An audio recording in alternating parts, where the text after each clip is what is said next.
मानव की उत्पत्ति किस युग में हुई थी? प्लायोसीन युग में। मानव की उत्पत्ति किस युग में हुई थी? प्लायोसीन युग में। मानव की उत्पत्ति किस युग में हुई थी? प्लायोसीन युग में। जीवन की उत्पत्ति किस काल में हुई थी? Pre Cambrian. जीवन की उत्पत्ति किस काल में हुई थी? Pre Cambrian. जीवन की उत्पत्ति किस काल में हुई थी? Pre Cambrian. किसे चिकित्सा शास्त्र का जनक कहा जाता है? हिप्पोक्रेट्स को। किसे चिकित्सा शास्त्र का जनक कहा जाता है? हिप्पोक्रेट्स को। किसे चिकित्सा शास्त्र का जनक कहा जाता है? हिप्पोक्रेट्स को। एक वयस्क मनुष्य के शरीर में कुल कितनी अस्थियां होती हैं? 206। एक वयस्क मनुष्य के शरीर में कुल कितनी अस्थियां होती हैं? 206। एक वयस्क मनुष्य के शरीर में कुल कितनी अस्थियां होती हैं? 206। सबसे लंबी अस्थि कौन सी होती है? जांघ की हड्डी फीमर। सबसे लंबी अस्थि कौन सी होती है? जांघ की हड्डी फीमर। सबसे लंबी अस्थि कौन सी होती है? जांघ की हड्डी फीमर। सबसे छोटी अस्थि कौन सी होती है? कान के मध्य भाग की हड्डी स्टेप्स। सबसे छोटी अस्थि कौन सी होती है? कान के मध्य भाग की हड्डी स्टेप्स।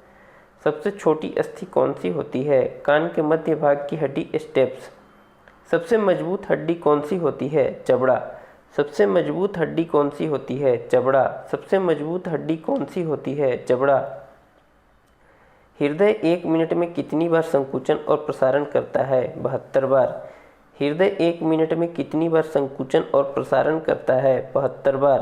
हृदय 1 मिनट में कितनी बार संकुचन और प्रसारण करता है? 72 बार। हृदय प्रति घंटा कितने लीटर रक्त पंप करता है? 340 लीटर। हृदय प्रति घंटा कितने लीटर रक्त पंप करता है? 340 लीटर। हृदय प्रति घंटा कितने लीटर रक्त पंप करता है? 340 लीटर। वयस्क मनुष्य के यकृत का भार लगभग कितना होता है? 1.5 ग्राम। एक वयस्क मनुष्य के यकृत का भार लगभग कितना होता है? 1.5 ग्राम। एक वयस्क मनुष्य के यकृत का भार लगभग कितना होता है? 1.5 ग्राम। वयस्क मनुष्य के दोनों वृक्क लगभग कितना लीटर रक्त प्रति मिनट फिल्टर करते हैं? 1.3 लीटर। एक वयस्क मनुष्य के दोनों वृक्क लगभग कितना लीटर रक्त को प्रति मिनट फिल्टर करते हैं? 1.3 लीटर। वयस्क मनुष्य के दोनों वृक्क लगभग कितना लीटर रक्त को प्रति मिनट फिल्टर करते हैं? 1.3 लीटर। मानव शरीर में कितने तत्व होते हैं? 24। मानव शरीर में कितने तत्व होते हैं? 24। मानव शरीर में कितने तत्व होते हैं? 24। मानव शरीर में कौन सा तत्व सबसे ज़्यादा पाया जाता है? हाइड्रोजन। मानव शरीर में कौन सा तत्व सबसे ज़्यादा पाया जाता है? हाइड्रोजन। मानव शरीर में कौन सा तत्व सबसे ज़्यादा पाया जाता है? हाइड्रोजन। मानव शरीर में कितना प्रतिशत जल होता है? 65%। मानव शरीर में कितना प्रतिशत जल होता है? 65%। मानव शरीर में कितना प्रतिशत जल होता है? 65%। मानव शरीर में सबसे बड़ी कोशिका कौन सी है? तंत्रिका कोशिका। मानव शरीर में सबसे बड़ी कोशिका कौन सी है? तंत्रिका कोशिका। मानव शरीर में सबसे बड़ी कोशिका कौन सी है? तंत्रिका कोशिका। वृक्षों पर लगने वाला विश्व का सबसे बड़ा फल कौन सा होता है? कटहल। वृक्षों पर लगने वाला विश्व का सबसे बड़ा फल कौन सा होता है? कटहल। वृक्षों पर लगने वाला विश्व का सबसे बड़ा फल कौन सा होता है? कटहल। संसार का सबसे तेज उड़ने वाला पक्षी कौन होता है? बाज। संसार का सबसे तेज उड़ने वाला पक्षी कौन होता है? बाज। संसार का सबसे तेज उड़ने वाला पक्षी कौन होता है? बाज। पृथ्वी पर पाए जाने वाले सभी जंतुओं में सबसे तेज कौन दौड़ता है? चीता। पृथ्वी पर पाए जाने वाले सभी जंतुओं में सबसे तेज कौन दौड़ता है? चीता। पृथ्वी पर पाए जाने वाले सभी जंतुओं में सबसे तेज कौन दौड़ता है? चीता। किसे अनुवांशिकता का जनक कहा जाता है? ग्रेगर जोहान मेंडल को। किसे अनुवांशिकता का जनक कहा जाता है? ग्रेगर जोहान मेंडल को। किसे अनुवांशिकता का जनक कहा जाता है? ग्रेगर जोहान मेंडल को। दूध का खट्टा होना किसके कारण होता है? जीवाणु। दूध का खट्टा होना किसके कारण होता है? जीवाणु। दूध का खट्टा होना किसके कारण होता है? जीवाणु। बच्चे का लिंग किससे निर्धारित होता है? पिता के गुणसूत्रों से। बच्चे का लिंग किससे निर्धारित होता है? पिता के गुणसूत्रों से। बच्चे का लिंग किससे निर्धारित होता है? पिता के गुणसूत्रों से। सोते समय रक्त दाब में क्या परिवर्तन होता है? घटता है। सोते समय रक्त दाब में क्या परिवर्तन होता है? घटता है। सोते समय रक्त दाब में क्या परिवर्तन होता है? घटता है। पारिस्थितिकी किससे संबंधित है? जीव व पर्यावरण के संबंधों से। पारिस्थितिकी किससे संबंधित है? जीव व पर्यावरण के संबंधों से। पारिस्थितिकी किससे संबंधित है? जीव व पर्यावरण के संबंधों से। ऊंट अपने कुबड़ का उपयोग किस काम के लिए करता है? वसा का संग्रह के लिए। ऊंट अपने कुबड़ का उपयोग किस काम के लिए करता है? वसा के संग्रह के लिए। ऊंट अपने कुबड़ का उपयोग किस काम के लिए करता है? वसा के संग्रह के लिए। सूर्य के प्रकाश से कौन सा विटामिन मिलता है? Vitamin D. सूर्य के प्रकाश से कौन सा विटामिन मिलता है? Vitamin D. सूर्य के प्रकाश से कौन सा विटामिन मिलता है? Vitamin D. कोशिका झिल्ली किसकी बनी होती है? प्रोटीन एवं लिपिड की। कोशिका झिल्ली किसकी बनी होती है? प्रोटीन एवं लिपिड की। कोशिका झिल्ली किसकी बनी होती है? प्रोटीन एवं लिपिड की। यदि माता और पिता का रक्त समूह ए है तो उनके बच्चे का रक्त समूह क्या होगा? ए। यदि माता और पिता का रक्त समूह ए है तो बच्चे का रक्त समूह क्या होगा? ए। यदि माता और पिता का रक्त समूह ए है तो बच्चे का रक्त समूह क्या होगा? ए।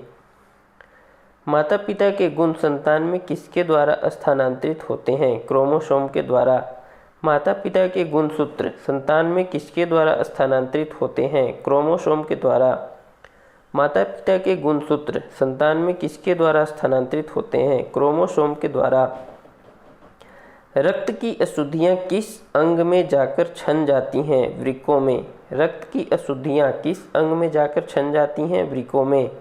रक्त की अशुद्धियाँ किन अंग में जाकर छन जाती हैं? वृक्कों में। आंसू किस ग्रंथि से स्रावित होते हैं? केमिकल ग्रंथि से। आंसू किस ग्रंथि से स्रावित होते हैं? केमिकल ग्रंथि से। आंसू किस ग्रंथि से स्रावित होते हैं? लेमिकल ग्रंथि से।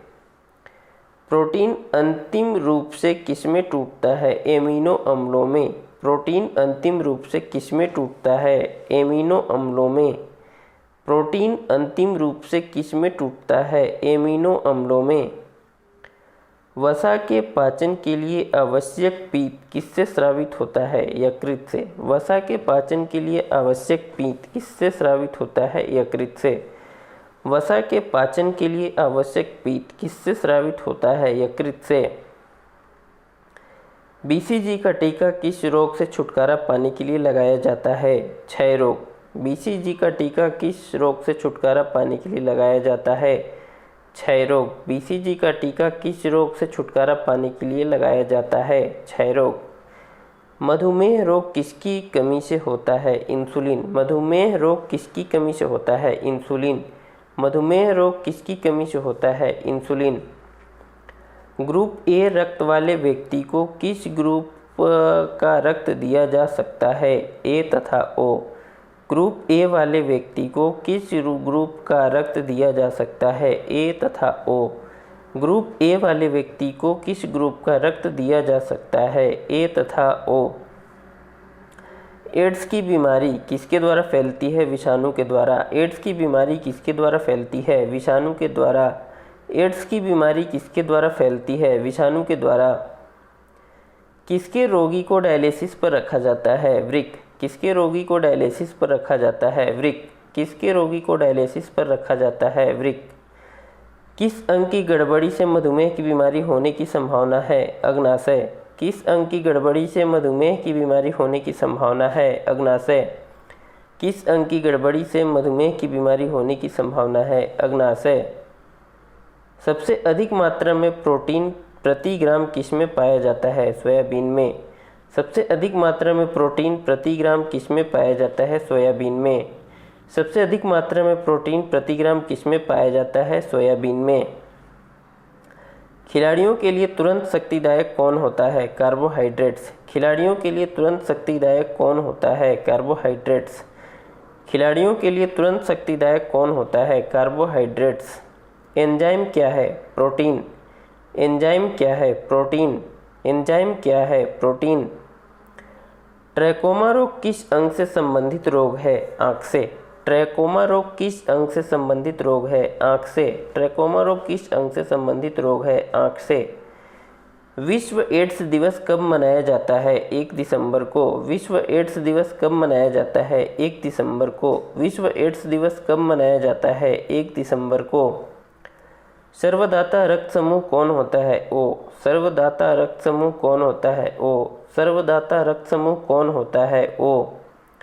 सर्वग्राही रक्त समूह कौन होता है? A B. सर्वग्राही रक्त समूह कौन होता है? A B. सर्वग्राही रक्त समूह कौन होता है? A B.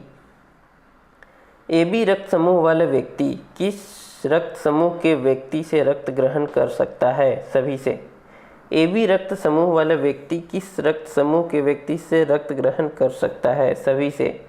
ए बी रक्त समूह वाला व्यक्ति किस रक्त समूह के व्यक्ति से रक्त ग्रहण कर सकता है? सभी से। कौन सा विटामिन मनुष्य में रक्त के थक्के जमने में मदद करता है? विटामिन के। कौन सा विटामिन मनुष्य में रक्त के थक्के जमने में मदद करता है? विटामिन के। कौन सा विटामिन मनुष्य में रक्त के थक्के जमने में मदद करता है? विटामिन के। कौन सा विटामिन घाव भरने में सहायक होता है? Vitamin C. कौन सा विटामिन घाव भरने में सहायक होता है? Vitamin C. कौन सा विटामिन घाव भरने में सहायक होता है? Vitamin C. मनुष्य की प्रत्येक कोशिका में क्रोमोसोम की संख्या कितनी होती है? 46। मनुष्य की प्रत्येक कोशिका में क्रोमोसोम की संख्या कितनी होती है? 46। मनुष्य की प्रत्येक कोशिका में क्रोमोसोम की संख्या कितनी होती है? 46। मनुष्य के शरीर में कितना रक्त पाया जाता है? 5 से 6 लीटर। मनुष्य के शरीर में कितना रक्त पाया जाता है? 5 से 6 लीटर। मनुष्य के शरीर में कितना रक्त पाया जाता है? 5 से 6 लीटर। घेंघा रोग किसकी कमी से होता है? थाइरोक्सिन। घेंघा रोग किसकी कमी से होता है? थाइरोक्सिन। घेंघा रोग किसकी कमी से होता है? थाइरोक्सिन। डेंगू ज्वर किसके द्वारा होता है? विषाणु द्वारा। डेंगू ज्वर किसके द्वारा होता है? विषाणु द्वारा। डेंगू ज्वर किसके द्वारा होता है? विषाणु द्वारा। प्रतिजैनिक पेनिसिलिन किससे प्राप्त किया जाता है? कवक से। प्रतिजैनिक पेनिसिलिन किससे प्राप्त किया जाता है? कवक से। प्रतिजैनिक पेनिसिलिन किससे प्राप्त किया जाता है? कवक से। ब्राइट्स रोग शरीर के किस भाग को प्रभावित करता है? वृक्क को। ब्राइट्स रोग शरीर के किस भाग को प्रभावित करता है? वृक्क को। ब्राइट्स रोग शरीर के किस भाग को प्रभावित करता है? वृक्क को। भोजन में प्रोटीन की कमी से होने वाला रोग उत्पन्न होता है? क्वाशियोरकर। भोजन में प्रोटीन की कमी से उत्पन्न होने वाला रोग होता है? क्वाशियोरकर। भोजन में प्रोटीन की कमी से कौन सा रोग उत्पन्न होता है? क्वाशियोरकर। एक स्वस्थ मनुष्य का सामान्य रक्तचाप कितना होता है? 120/80। एक स्वस्थ मनुष्य का सामान्य रक्तचाप कितना होता है? 120/80। एक स्वस्थ मनुष्य का सामान्य रक्तचाप कितना होता है? 120/80। एक स्वस्थ मनुष्य की नाड़ी की गति सामान्यतः कितनी होती है? 70 से 80 प्रति मिनट। एक स्वस्थ मनुष्य की नाड़ी की गति सामान्यतः कितनी होती है? 70 से 80 प्रति मिनट।